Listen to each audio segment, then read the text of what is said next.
Switzerland, a land known for its mountains, banks, and chocolate, and also being one of the richest countries in the world.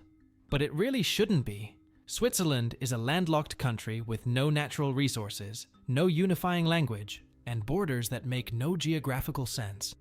And for centuries it was surrounded by powerful empires looking to conquer it.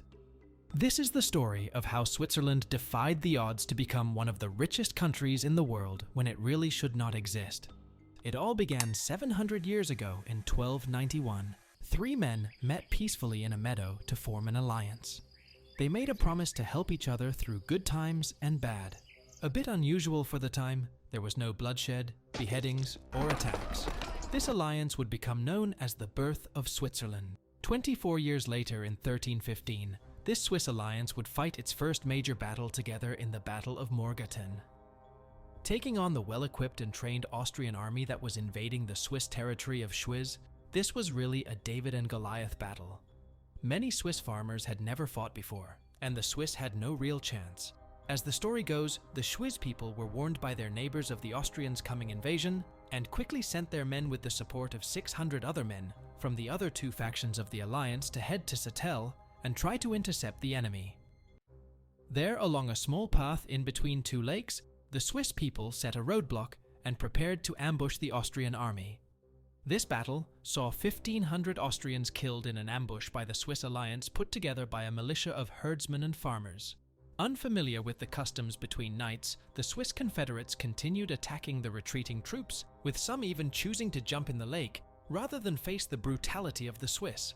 It was a resounding victory for the Swiss Confederation and led to a steady expansion of the Swiss alliance. The city of Lucerne deciding to join the alliance, and soon after, Zurich joined. The Swiss Confederation was growing into a sizable amount of territory. For the next few centuries, these Swiss cities were bound together by alliances just like many Italian city-states. This also explains why Switzerland has no one big capital like Paris or London, but a group of more or less equal cities. In the early 1500s, the Swiss Confederation was growing in size, defeating the Austrians, crushing the Burgundians, and earning a reputation of being nearly undefeatable. 25,000 Swiss troops began descending on northern Italy, capturing town after town, and even capturing the city of Milan from the French. They looked unstoppable. However, things would soon take a sudden turn. In 1515, the French hit back battling the Swiss in Marignano, a small village in northern Italy. The Swiss troops were crushed. At this point, you would think the Swiss would continue the fight or plan for revenge, but they did something surprising. They decided to just give up and make peace with the French, giving them back the city of Milan. They didn't know it at the time, but this loss to the French and end to the fighting marked the beginning of Swiss neutrality as we know it today. Although the Swiss were done fighting as a country, they were still notoriously well known as having some of the strongest, most relentless fighters in Europe. And this is when the Switzerland Confederation saw a huge opportunity. Why fight wars of its own when it can hire out its men to other armies and make money doing it? Manpower was one of Switzerland's earliest exports, where Swiss soldiers were bought and sold to other armies. Unlike other mercenary troops, hiring Swiss mercenaries meant you were getting not just a few stray troops, but an entire battalion of troops and officers working together as a battle-tested unit. Swiss mercenaries would go on to fight for nearly every European power, and in some cases, they even fought each other when rented out by opposing sides. Swiss mercenary armies were eventually abolished in the mid-19th century, except for the Pope's Swiss Guard, which continues to live on today. Switzerland would keep its neutrality in most conflicts up until Napoleon and the French invaded in 1798 and wiped out the old confederation of 13 mini-states. Up until this point, Switzerland has been surrounded by more powerful countries for hundreds of years and only conquered once. Cut off by the mountains, Switzerland had been like an island for most of history, not having to deal with ongoing wars in Europe or new empires rising to power. This all changed with Napoleon. The first thing he did was create the Helvetic Republic, a unitary state with a central government, and had the creation of the Swiss national flag, which we still see today. Just kidding. This experiment didn't last long, collapsing after 5 years and having Napoleon turn it back into a new and improved version of the old Confederation. In 1815, after the downfall of Napoleon, The Congress of Vienna fully re-established Switzerland's independence, and the European powers agreed to permanently recognize Swiss neutrality. This guaranteed neutrality from any war or conflicts led to a huge influx of money into Swiss banks from wealthy people across Europe. They were looking for a safe place to store their money if their own country went into war, and Switzerland offered that. Another major benefit was that 100 years earlier, Switzerland had created a bank secrecy law, making it illegal to disclose any personal information of anyone using a Swiss bank account. While the rest of Europe was busy carving out their empires with colonization and fighting conflicts, Switzerland was focused on using neutrality to offer protections to the wealthy and grow its arms in industry and banking. The Swiss also made many powerful economic moves. They abolished internal tariffs, created a single currency, and gave citizens the freedom to move to any part of the country, all of which would happen a century later in the rest of Europe.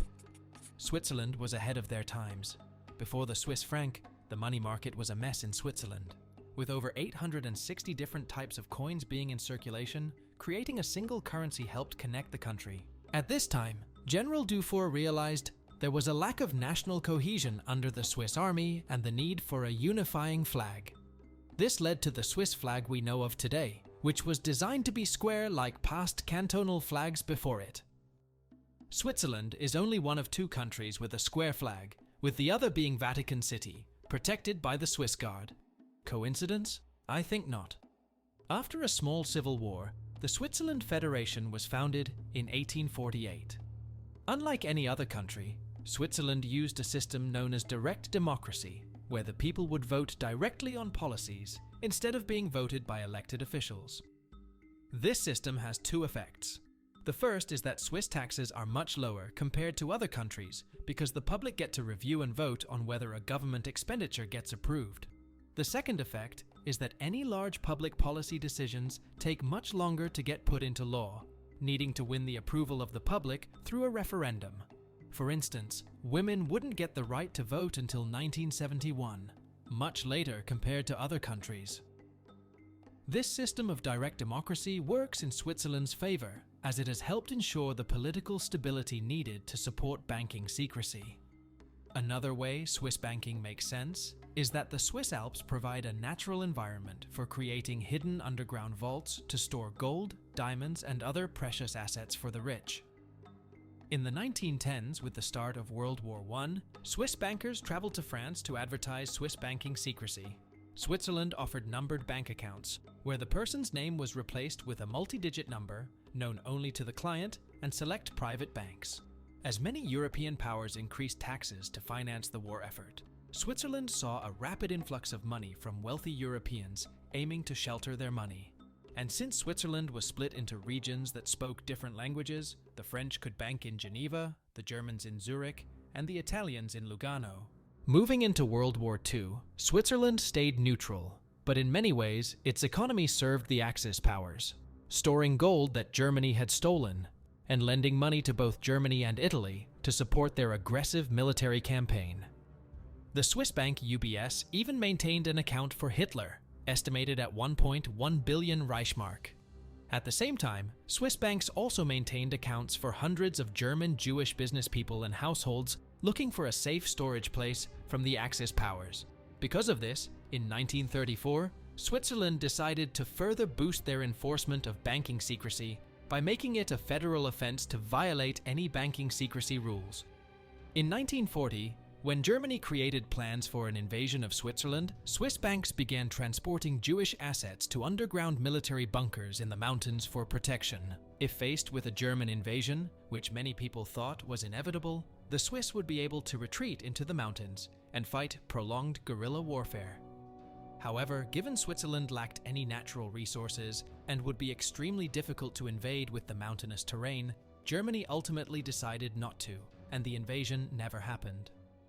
Switzerland would continue its diplomatic neutrality until the end of the war. As strange as it sounds, Switzerland tends to shine best when other countries go to war. Wealthy people flee to Switzerland for safety, or choose to move their assets there to avoid being heavily taxed when war efforts ramp up. Having not been involved in either world wars, Switzerland's cities had benefited greatly from not being destroyed compared to the rest of Europe. It became clear to the rest of the world that Switzerland could be a lifeboat to shelter in a storm. After World War II, it was discovered that the Axis powers assets had used Switzerland to store many stolen assets during the wars. There were many calls for the removal of bank secrecy by the UK and France, which were unsuccessful. During the 20th century, there would also be the formation United Nations, a global organization aimed at bringing countries together to solve conflicts and prevent another world war from happening. Bringing countries together for peace and resolution. The EU also formed in 1993 to bring economic and political unification across Europe. You would think Switzerland would be all for this and join both right away, right? Wrong.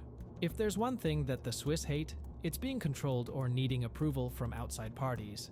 This is why Switzerland chose not to join the EU and didn't join the UN until 2002, even though it was headquartered in Geneva, Switzerland. Banking has continued to be a dominant industry in Switzerland, with total banking assets amounting to over $3 trillion, more than the Swiss GDP. Swiss banks currently manage $2.4 trillion worth of assets, more than any other country in the world, with most of the wealth originating from France, Germany, and Saudi Arabia. While Switzerland has some measures in place to ensure the legitimacy of how the assets were earned, there has still been a fair number of controversies. One of the reasons the world's rich prefer Swiss banks is their reputation for being guarantors of stability. In comparison, British and American banks have shifted to be more focused on making money and taking risk than keeping their customers' funds stable. While this helps bring more wealth to the bankers and the economy, it can lead to bank runs and other meltdowns.